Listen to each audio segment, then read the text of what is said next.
Әңгіме басталмас бұрын лайк басып, пікір қалдыруды ұмытпаңыз. Ақмақ, мен сені шын жүректен сүйемін. Бұл қасіретті махаббат хикаясын тек жылап оқуға ғана болар. Ғашықтығын, сүйіспеншілігін берсе де, қасіретін бере көрмесін басымызға. Жігіт тым тентек болып өсті. Сондықтан да оқу нәтижесі де тым шіркінай емес еді. Ал бойжеткен тәрбиелі, ибалы. Оқуда өз қатарластарының алдын бермейтін озат болатын. Бірде әлгі жігіт бірнеше достарымен әзілдесіп отырып, группадағы қыздар жөнінде әңгіме бола қалды. Кілең желіккен жас жігітке не керек? Ойын. Ойын болғанда қандай? Қыздардың жүрегін жаулау ойыны. Сонымен қызу әңгіме ішінде жігіт әлгі бойжеткеннің жүрегін жаулай алса, өзгелері келістіріп қонақ етуге келіседі. Қыздарды қолға қондыруда бірде-бір сәтсіздікке жолықпаған тәкаппар жігіт бірден келісті. Сонымен махаббат ойыны басталады. Өз нысанасын бекіткен жігіт қыздың телефонына күн сайын хат жолдауды бастайды. Алайда бұл жігіттің тұрақсыз, қыздармен тек ойын ретінде ғана махаббат байлайтын мінезін өзгелерден естігендіктен, оның хатын ешқашан шындық деп есептеген емес. Тіпті күн сайын хат жолдауын қоймаған жігітке бірде, егер мені шын сүйсең, онда менен аулақ жүр, деп хат қайтарады. Алайда жігіттен келер хаттар толастамады. Арада біраз уақыт өткен соң, бір күні түнде жігіт ең соңғы хатын жазуға бел байлайды. Қыздан ешқандай жауап жоқ. Ол ақыры үмітін үзеді. Алайда ертесі күні сабақтан қалмайтын сұлу бойжеткен университетке келмей қалады. Бұрындары тек хат қана жазатын жігіт мұны орай деп біледі де, оған телефон шалады. Бойжеткен әрбір телефонды қабылдамай басып тастап отырады. Бұл жолы да ең соңғы телефонды шалуға бекіген жігіттің ойда жоқта телефоны қабылданады. Ол телефоннан қыздың өксіп жылап отырғанын байқайды. Мен келістім. Сенің махаббатыңды қабылдадым. Ертесінен бастап олар сабаққа бірге баратын, бірге қайтатын болды.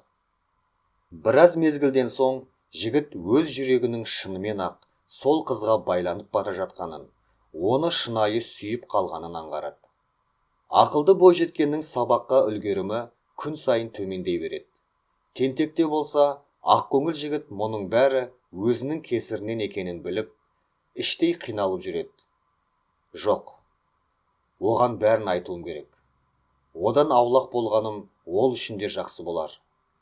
Жігіт ақыры осы шешімге келеді. Сол күні кешкісін олар сабақтан бірге қайтып келе жатты. Жігіт бұрынғыдай көңілді емес еді. Бойжеткен нәзік саусағымен оның білегінен ұстай бергенде тартып ала қойды. Мен сені ежелден сүйген емеспін. Сенімен махаббаттасу достарымның алдында берген уәдем үшін ғана болатын. Сені жақсы көруім де мүмкін емес. Кешір. Қыз жылаған жоқ. Тіпті сасқан да жоқ. Тек күліп қана. Сенің осы сөзіңді күтіп ем. Ата-анам университет бітіргенше ешкіммен махаббаттасуыма рұқсат етпейтін. Олар ажырасатын болғандықтан ғана ерегісіп осылай істегенмін. Қазір олар да жарасып қалды. Маған сабақ оқу керек. Сенің де керегің қалған жоқ. Айтқаның болсын. Ол мұның бәрін ештеңе болмағандай жайбарақат айтып шықты. Жігіт мына сөздерге қанша ызаланса да, қайғырса да, ештеңе сездірместен қоштасып кете барды.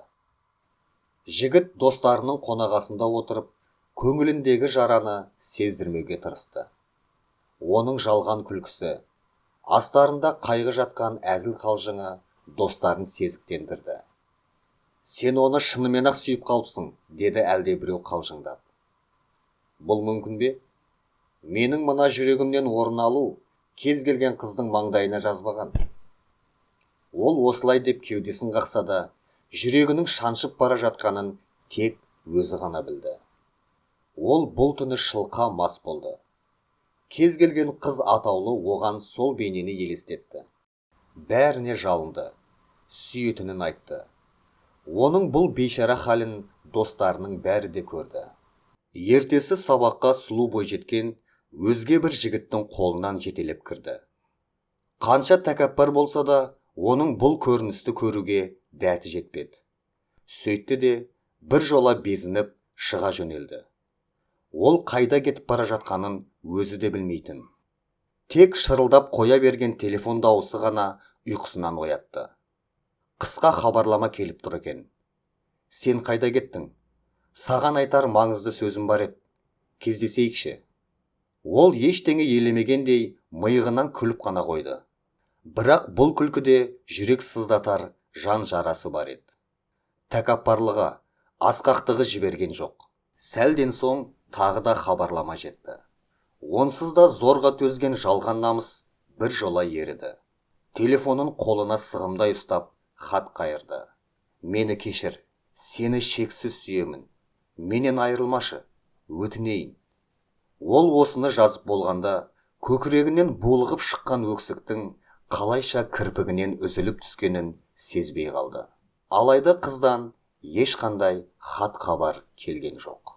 Сол күннен бастап оның сүйіктісімен байланысы мүлдем үзілді. Оны іздеп телефонда шалды. Хат жолдап та көрді.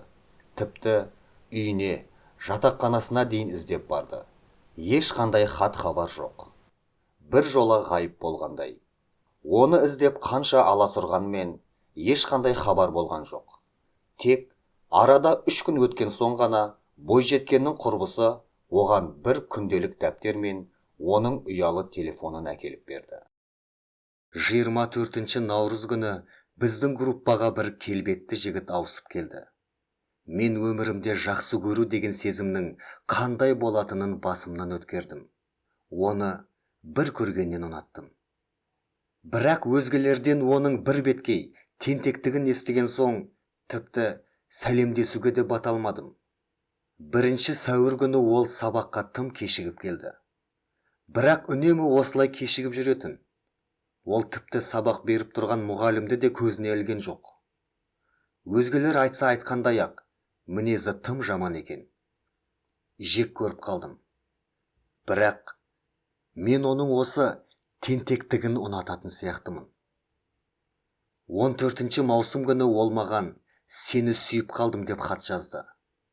Тәңірім-ау, мен қазір жүрегімді қайда қоярымды білмеймін. Жоқ, мүмкін ол мені де өзгелердей алдағысы келетін шығар. Мен ешқандай жауап қайтарған жоқпын. 1 шілде. Оның хаттары толастаған жоқ. Еш жауап қайтармасам да, оның маған хат жазғанын күтетін болдым. Әрбір хатын сағына аңсаймын. 5 шілде. Мен өзгелерден оның мені тек ойын үшін ғана алдағысы келетінін, достарына берген уәдесі үшін ғана менімен махаббат байламақ болғанын естідім. Осы күнге дейін жалған сөздерге алданған жүрегімді кешіре алар емеспін. Жек көрдім.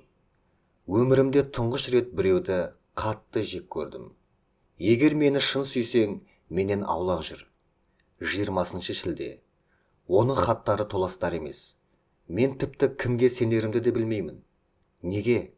Біреудің өзімді ақымақ еткісі келетінін біліп жүрсем де, оның хаттарын күтемін. Неге сонша ақымақ болып жаралды екем? 3 тамыз. Бүгін емханаға бардым. Талайдан бері айықпас дертке душар болғанымда өзім де сезіп жүрушем. Ал дәрігер маған тек жыл соңына дейін ғана ғұмыр кеше алуың мүмкін дейді. Мен шынымен өлемін бе? Ата-анам, достарым, бауырларымды қайтемін. Сүйген адамым ше. Олардың бәрінен осылай айырылып қаламын ба? Әне, ол тағы да хат жазды. Енді мен оның жалған хаттарында көре алмайтын болдым. 4 тамыз. Ол маған не үшін сабаққа бармағанымды сұрап телефон шалды. Оған ештеңе айта алмадым. Солқылдап жылай беріппін. Оны алдадым. Ата-анамның ажырасып кеткенін айттым. Ол менің көңілімді жұбатты. Оған мақұл болғанымды, Сүйетінімді айттым. Одан жуықта айырылып қалатынымды білемін. Алайда ол мені сүймейді ғой бәрібір. Бірақ ғұмырымның соңғы күндерін онымен бірге өткізгім келеді. 4 қазан. Менің ғұмырымның ең соңғы күндері бақыттың, ләззаттың, шынайы махаббаттың құшағында өтуде. 21 қараша. Неге екенін білмеймін. Өзімді бүгін ертең өмірден өтетіндей ақ сезінудемін. Жүйке жүйемді қуалаған аққан рагы өне бойымды бүкілдей шарпып болғандығын дәрігерімнен естідім. Менің санаулы ғана күндерім қалды. Ең өкініштісі, ол бүгін барлық кінәсін мойындады. Мені сүймейтінін айтты. Жүрегім жан шыдатпай сыздап тұрса да, оған қалайша күліп сөйлегенімді білмеймін. Дұрыс, ол менен алыстап кетуі керек. Осындай күннің келерін білетінем. Тек өлімнен бұрын жетерін ойламаппын. Мен тағдырыма ризамын. Бәріне көндім. 22 қараша. Бүгін таңғы ұйқымнан оянғанымда өне бойым ауырлап жүре алмадым. Ажал қолы ақыры жеткен екен. Бірақ ағама университетке баруым керек екенін, жанашыр достарымды соңғы рет көргім келетінін айттым. Олар менің ауру азабымды білмесе екен деймін. Тісімді тісіме басып, ағамның қолынан ұстап университетке бардым. Ол мені шынымен де сүймейді екен. Есіктен кіргенімді көрді. Бұрылып қарамастан кетіп қалды. Мүмкін өз ісіне ұялған шығар. Бірақ, сүйіктім, мен сені соңғы рет көру үшін осында келдім ғой. Неге менің хал жайымды сұрамайсың? Тәубе, мен көрген жігіт оның ағасы болғаны ма?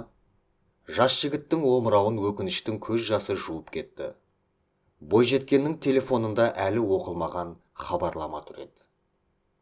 Мені кешір. Сені шексіз сүйемін. Менен айырылмашы. Өтінейін. Ол сүйіктісінің ең соңғы хатын көре алмастан бұл дүниеге қош айтып кете барыпты. Ол қатты жылады. Өз қолындағы бойжеткеннің телефонына қоңырау шалып, егіліп жылады. Ақмақ қыз, мен сені шын жүректен сүйемін. Мен тек сенің болашағың үшін алаңдадым. Бар ғұмыры мен секілді опасызға байланбасын деп солай істедім. Кешірші. Мен мәңгі бақи тек сенімен біргемін. Сүйем. Сені шексіз сүйемін. Ол осы сөздерді айтып, тізерлей отырып, егіліп жылады.